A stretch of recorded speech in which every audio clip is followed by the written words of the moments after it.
할렐루야. 오늘 창세기 12장 1절과 10절 말씀을 가지고 넌 내가 책임진다라는 제목으로 함께 은혜를 나누도록 하겠습니다.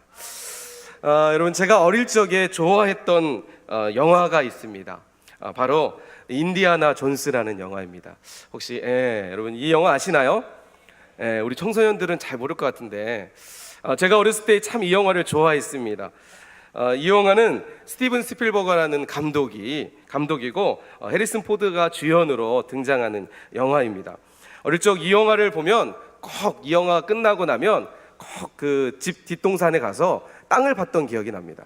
혹시라도 이곳에 보물지도가 감춰지지 않았을까, 이런 마음 때문에 땅을 했는데, 어쨌든 이 영화를 참 좋아했습니다. 이 영화의 줄거리는 대략 이렇습니다. 영화의 주인공으로 등장하는 인디아나 존스가 고고학자입니다. 어느 날 우연치 않게 미스터리에 감춰진 보물지도를 발견하죠. 그리고 그 보물지도를 풀기 위해서 이제 모험을 떠나는 내용이 바로 이 영화의 전체적인 스토리입니다. 그런데 이때 항상 등장하는 인물들이 있죠? 누구죠? 주인공을 항상 있으면 주인공과 반대되는 악당들이 등장하잖아요. 이 인디아나 존스를 방해하기 위해서, 그리고 그의 찾는 그 보물을 자신들이 쟁취하기 위해서 이 악당들이 등장을 하게 됩니다. 결국 영화의 결론은 이렇습니다. 악당들의 아무런 어떠한 계략에도 불구하고 인디아나 존스는 이 영화에서 그 감춰졌던 보물지도의 그 끝점을 찾아가게 되고 결국은 그곳을 발견하게 되는, 그렇게 영화는 마쳐지게 됩니다. 저는 이 영화를 보면서 문득 떠오르는 생각이, 참 우리의 신앙생활에 있어서 참 이 영화처럼 우리의 믿음 생활이 모험과 같은 참 이런 스토리가 있지 않나라는 생각을 하게 됐습니다. 물론 영화에서 나타나는 것처럼 우리의 믿음이 똑같은 어떤 스토리는 아니겠지만, 그래도 전반적으로 보면 이 영화의 스토리가 가지고 있는 스토리가 우리가 살아가는 믿음의 스토리도 비슷한 부분들이 상당히 많이 있지 않나 생각합니다. 하나님의 특별한 은혜로 구원받은 우리는 하나님 나라라는 영원한 나라를 향해서 살아갑니다. 그런데 살아가다 보면 항상 유쾌하고 즐거운 일만 있는 것은 아닙니다. 이 영화에서도 등장하는 것처럼 악당들이 등장해서 이렇게 어려움을 당하는 것처럼 믿음의 삶에도 때로는 어려운 삶들이, 또 어려운 부분들이 종종 생겨난다는 것입니다. 믿음으로 살면 늘 좋은 일만 있을 것 같은데, 사실은 믿음으로 살아도 우리의 삶에 다양한 어려운 일들이 생겨나게 된다는 것입니다. 사실 오늘 본문을 보면 아브라함의 이야기가 바로 이 이야기입니다. 오늘 본문 등장하는 아브라함 이야기는 우리가 잘 아는 내용입니다. 어떻게 보면 이 이야기는 이스라엘 역사에 있어서 하나의 중요한 본문이 아닐까 생각이 됩니다. 하나님은 갈대아 우르에 살던 아브라함을 부르십니다. 그리고 그에게 말씀하는 장면이 오늘 우리가 읽었던 창세기 12장 말씀입니다. 우리 다시 한번 읽어보도록 하겠습니다. 창세기 12장 1절 말씀 함께 읽겠습니다. 시작. 아버지 집을 떠나 내가 내게 보여줄 땅으로 가라. 여러분, 지금 아브라함이 살고 있는 곳은 갈대아 우르였습니다. 하나님께서 아브라함에게 나타나셔서 말씀하신 말씀이, 너는 너의 고향과 친척과 아버지의 집을 떠나 내가 보여줄 땅으로 가라라는 말씀입니다.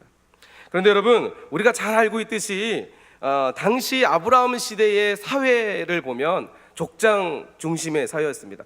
부족과 족장 중심의 사회, 한 무리에서 살고 그렇게 살아가는 시대였습니다. 다시 말해서 하나님의 지금 이 말씀은 아브라함에게 너의 족장과 네가 살고 있는 모든 것을 떠나라는 것입니다. 족장 중심에서 떠난다는 것은 삶에 어떠한 보장이 없는 그런 삶이었다는 것입니다. 하나님의 말씀 앞에 하나님은 아브라함에게 너의 부족을 떠나고 가족을 떠나라는 엄청난 모험의 말씀을 지금 아브라함에게 하고 계시는 것입니다. 더욱이 여러분, 아브라함의 나이가 당시에 75세였다라고 오늘 성경에서는 이야기하고 있습니다. 75세. 여러분, 75세에 하나님이 떠나라고 말씀하시는 이 말씀은 아브라함이 쉽게 그 말씀에 순종할 수 있는, 그렇게 또 가볍게 생각할 수 있는 문제가 아니었다는 것이죠. 그런데 여러분, 4절 말씀에 하나님의 말씀에 아브라함이 어떻게 반응하고 있나요? 우리 함께 읽어보겠습니다. 4절 말씀 함께 읽겠습니다. 시작. 이에 아브라함이 여호와의 말씀을 따라갔고 또 그와 함께 갔으며 아브라함이 하란을 떠날 때에 75세였더라. 여러분, 놀라운 사실은 정말 어려운 환경 속에서 부족과 고향과 친척과 아버지의 집을 떠나는 이 엄청난 모험 앞에, 그리고 그의 나이 75세 때에 하나님 말씀 그거 하나 붙잡고 아브라함은 떠났다는 것입니다. 여러분, 대단하지 않습니까? 어떻게 75세 나이에 오히려 고향을 찾아서 다시 이렇게 돌아오는 그 시기인데, 그죠? 나이가 들면 들수록 고향 생각나고 고향을 찾아가는 것이 어떻게 보면 인간의 어떤 본능인데, 75세의 나이에 하나님은 오히려 아브라함에게 떠나라고 말씀하고 있다는 것입니다. 대단한 믿음입니다. 뿐만 아니라 자신의 생명도, 그리고 가족들과 자신이 그동안 모았던 모든 재산들도 전혀 보장되지 않고 보호받지 못하는 그런 곳을 떠난다는 것은 여러분 매우 놀라운 사실이 아닐 수 없습니다. 여러분, 여기까지 창세기 12장에 등장하는 아브라함의 믿음을 보면 여러분 그의 믿음이 얼마나 놀랍고 대단한 믿음이었다는 것은 우리는 알 수 있습니다. 누구도 쉽게 따라할 수 없는 믿음이라는 것도 우리는 인정할 수 있습니다. 그렇다면 이제 우리는 이렇게 생각할 수 있습니다.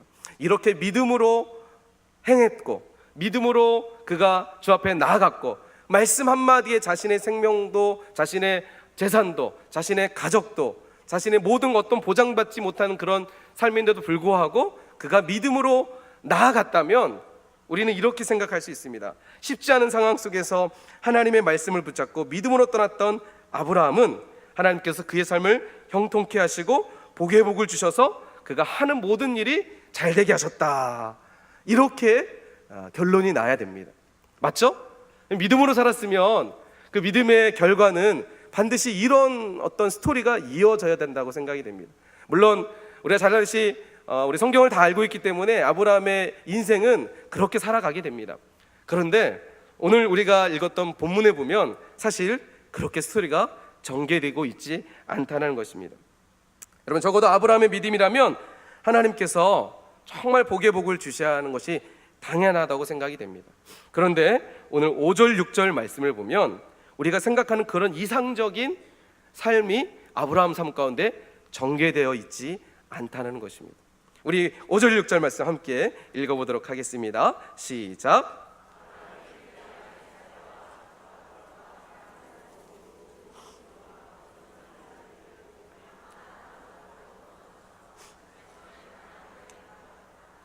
아브라함이 그 땅을 지나 세겜 땅 모리아 상수리에 이르러 그때 가나안 사람이 그 땅에 거주하였더라.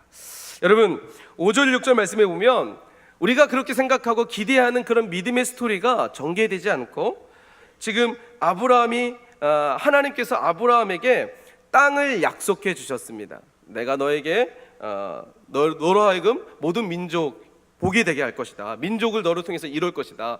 하나님의 그 창세기 12장 1절 2절의 말씀에서 하나님이 아브라함에게 땅에 대한 약속을 주십니다. 그런데 아브라함이 그 하나님의 약속을 붙잡고 믿음으로 순종했습니다. 그런데 오늘 5절 6절 말씀을 보니까 아브라함이 드디어 하나님이 약속하신 그 가나안 땅에 들어가게 됩니다.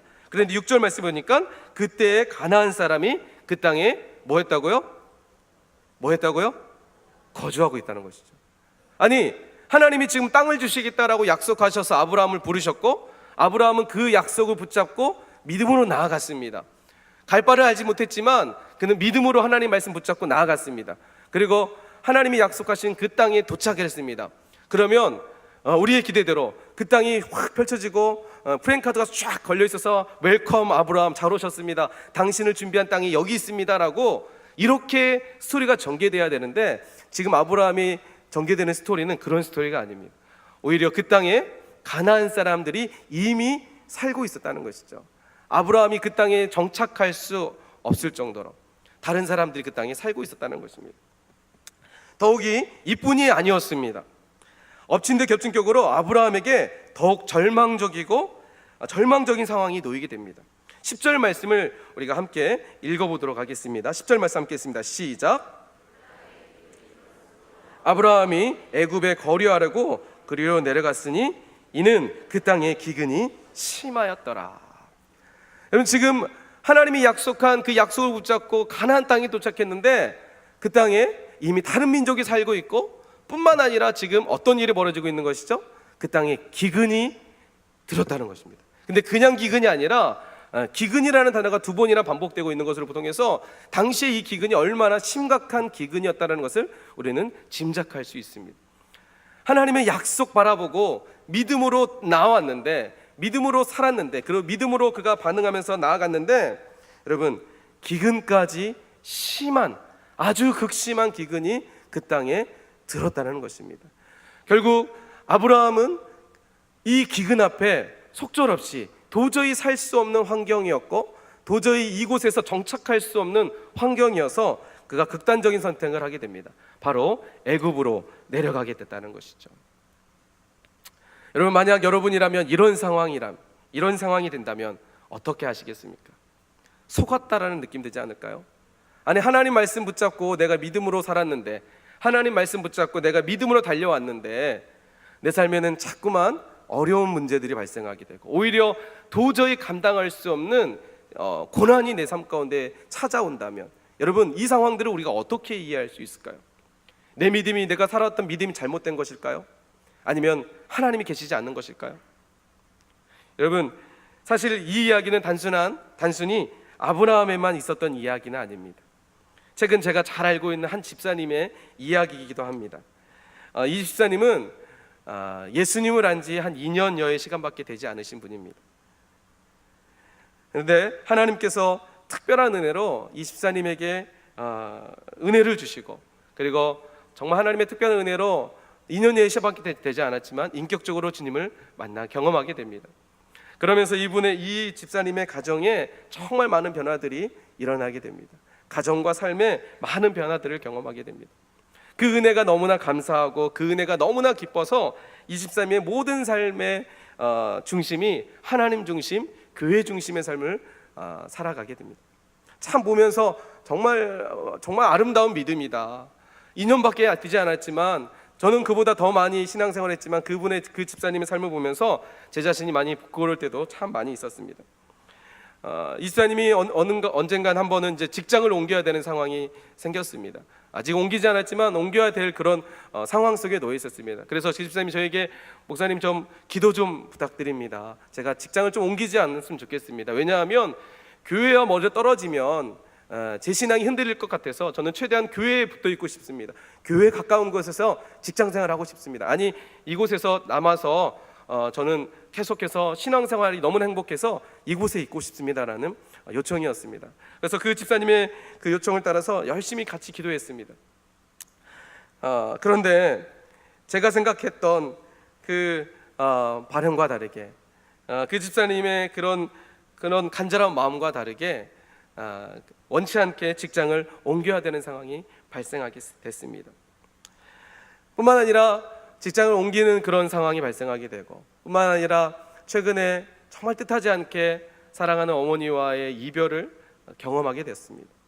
갑작스러운 그런 이별 소식을 듣게 되었고, 또 최근에는 뜻하지 않게 또 불의한 사고를 또 당하셨습니다. 그래서 오랫동안 병원에 또 입원하고 계셨고, 그리고 또 겹친 것으로 그의 사랑하는 아들까지도 수술대에 오르게 되는 그런 정말 아름다운 믿음인데, 이렇게 믿음 생활 열심히 하시고 교회 중심, 하나님 중심으로 살아가는데 이 집사님에게 지금 닥치는 여러 가지 삶의 모습들은 참 그런 우리의 기대와 다르게 너무나 하나님이 조금 너무나 좀 그럴 정도로 이 집사님이 경험하는 일들은 제가 보기에 너무나 안타까움을 많이 느낄 정도로 그랬습니다. 여러분, 정말 믿음으로 사는데 우리 삶 가운데 이런 일이 일어나는 이유가 무엇일까요? 정말 믿음으로 살아가는데, 믿음으로 살아가고 믿음으로 몸부림하며 그렇게 우리가 살아가려고 노력하는데 자꾸만 우리 삶에는 이런 안 좋은 일들과 어려운 일들이 일어나는 이유들이 무엇일까요? 사실 교회 안에도 정말 교회를 위해서 충성 봉사하시는 분들이 많이 계십니다. 저도 1년여의 시간 사랑의 교회에서 사역하면서 참 이런 분들 정말 아름답다, 정말 믿음이 너무나 아름답고, 정말 믿음이, 그분들의 믿음 앞에 제 믿음이 오히려 더 부끄러울 정도로 정말 믿음 안에서 살아가시는 분들이 있습니다. 저는 개인적으로 이분들이 정말 잘 됐으면 좋겠습니다. 형통했으면 좋겠습니다. 특별히 우리 중고등부 친구들, 이 친구들 보면서 가끔씩은 제가 부끄러울 때가 많이 있습니다. 얼마나 열정이 있고 얼마나 멋있습니까? 저는 이렇게 아이들이 열심히 하는 친구들이 정말 잘 됐으면 좋겠습니다. 떳떳하게 이렇게 신앙생활 열심히 하니까 하나님께서 이렇게 복 주십니다, 이렇게 드러낼 수 있도록 우리 아이들이 정말 잘 됐으면 좋겠습니다. 우리 대학 청년부 친구들도 마찬가지로 이 친구들도 보면서 정말 제 안에도 이 친구들 보면서 정말 많은 감동과 믿음의 도전들이 많이 될 때도 많이 있습니다. 이 친구들 정말 잘 됐으면 좋겠습니다. 취업도 잘 되고요, 그 다음에 배우자들도 잘 만났으면 좋겠습니다. 우리 청년부 별로 아멘 안 하시는 것 같은데 그러고 싶지 않은 것 맞나요? 네. 정말 잘 됐으면 좋겠습니다. 그럼 믿음 안에서 살아갈 때 형통케 돼야 떳떳하게 사람들 앞에 제가 이렇게 믿음으로 사니까 하나님께서 제 삶에 이렇게 역사하셨습니다라고 당당하게 간증하고 고백할 수 있을 정도로 그렇게 좀 잘 됐으면 좋겠습니다.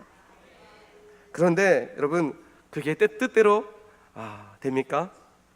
때론 내 신앙과 전혀 별개인 것처럼 우리 삶이 그렇게 흘러갈 때도 많이 있다라는 사실입니다. 사실 저희 집안 얘기를 좀 하려고 합니다. 저희 집은 정말 하나님의 특별한 계기로 예수님을 만나게 됐던 가정이었습니다. 어릴 적 제가 기억하는 저희 집은 늘 어두웠습니다. 어둠이었습니다. 왜냐하면 아버지께서 알코올 중독자셨기 때문입니다. 아버지는 매일 술에 사셨습니다. 하루도 술을 놓지 않으셨습니다. 어머니는 저희가 사형제였는데 아버지는 알코올 중독자이셨기 때문에 당시에 일을 하지 않으셨습니다. 매일같이 술로만 사셨고, 그런 가정을 돌보시기 위해서 어머니는 주야간의 일을 이렇게 하시면서 보내셨습니다. 어머니가 야간 근무가 될 때는 매일 밤이 저희들에게는 지옥이었습니다. 어머니가 없는 그 틈에는 아버지가 항상 술을 드시고 저희 형제들을 폭언과 그 다음에 구타로 어린 시절을 보냈습니다. 저희 어린 시절은 매우 어두웠고 가정이 너무 싫었고 지옥이었습니다. 그런데 어느 날 아버지께서 갑자기 간경화로 쓰러지게 되셨습니다. 급하게 병원으로 이제 실려가게 되시고, 병원에서는 그 간경화가 심각하다, 이거 좀 일어났다가는 큰일 난다라는 이제 소식을 듣게 됩니다. 가까이 살고 계셨던 할머니와 이제 고모님께서 이 소식을 듣고 급하게 이제 찾아오십니다. 이 두 분은 절실한 불교 신자이셨습니다.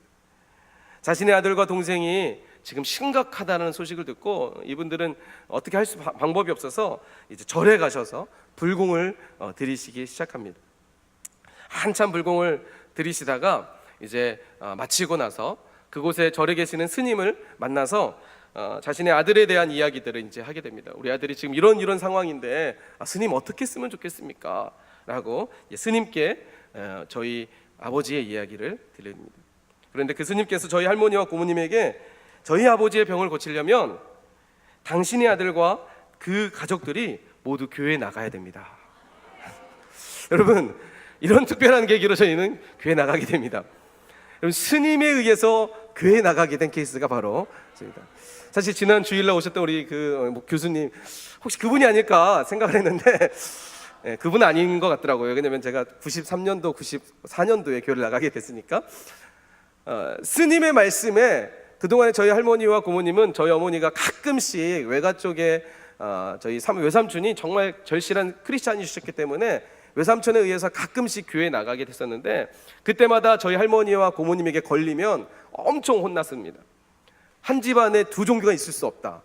이 논리로 제가 어렸을 때, 제가 아주 갓난아이 때 저희 집에서 굿도 하고, 할머니에 의해서 굿도 하고 이런 절실한 불교 신자셨는데, 그 스님의 말씀 한마디에 지금이라도 그분을 좀 찾고 싶은 마음이 많이 있는데 어디 계시는지 잘 모르겠는데, 아무튼 스님의 그 말씀 한마디에 당신의 아들과 그 가족들이 나으려면 교회 나가야 됩니다.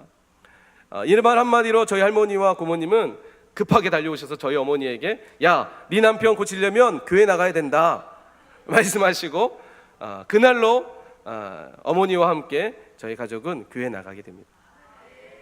하나님의 기가 막힐 방법으로 저희 가족 모두는 교회 나가기 시작했습니다. 물론 그럼에도 불구하고 저희 아버지는 여전히 똑같으셨습니다. 그러나 분명한 것은 저희 어머니와 저희 형제들은 더 이상 집이 어두움과 지옥이 아니었습니다. 교회에 간 이후부터 가정은 오히려 기도의 장소가 되었습니다. 하나님만 바라보고 의지하는 장소가 되었습니다. 아버지 알코올 중독이 심하면 심할수록 오히려 저희 형제들은 하나가 돼서 하나님, 저희 아버지 꼭 고쳐주십시오. 하나님만이 답이십니다. 하나님만이 방법이십니다. 당시의 상황으로서는 아버지 못 고칠 것 같은, 오직 유일하신 하나님만이 이 병 고칠 수 있을 것만 같은 그런 마음이어서 저희 어머니와 저희 사형제는 매일 아버지를 위해서 기도하기 시작했습니다. 여러분, 결국 아버지는 하나님의 기가 막힐 방법으로 술을 끊고 지금 한 교회 집사가 되셔서 저희 어머니와 행복한 신앙생활을 하고 계십니다. 하나님 참 놀랍습니다. 불가능할 것 같은 저희 집안 환경이었고 하나님이 없었다면 저희 집안은 해석할 수 없는, 오직 하나님의 은혜 아니고는 해석할 수밖에 없는 그런 환경 속에서 자라왔습니다. 여러분, 제가 이 일을 경험하면서 한 가지 깨달은 것이 있습니다. 한동안 아버지가 알코올 중독을 계셨을 때 하나님께 참 많이 원망했습니다.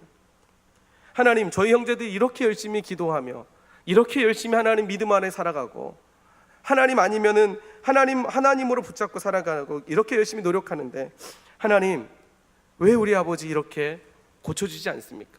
하나님 너무하십니다라고 그렇게 원망하며 기도했던 적이 있습니다.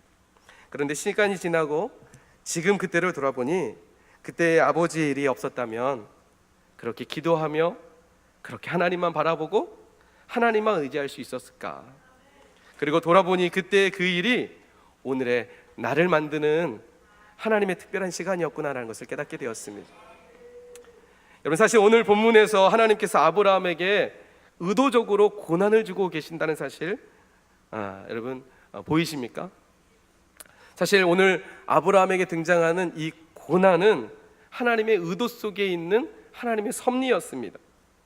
그런데 아브라함은 이해하지 못했습니다.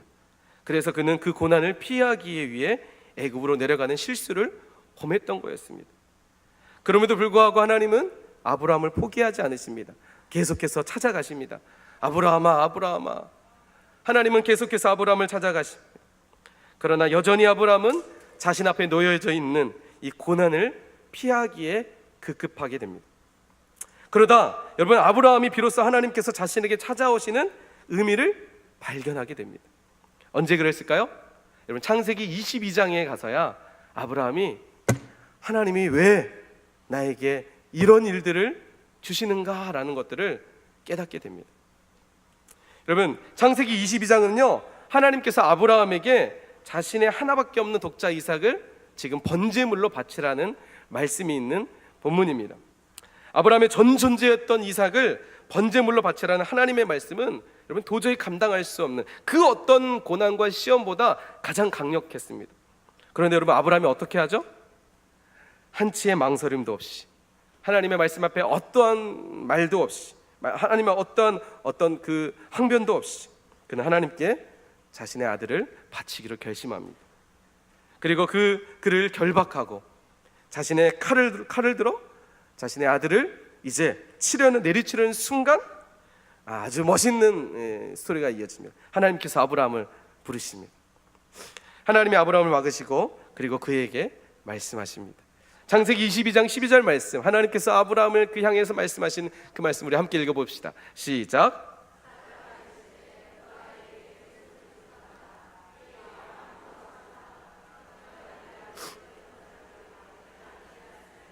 내가 이제야 내가 하나님을 경외하는 줄을 알았노라. 아멘.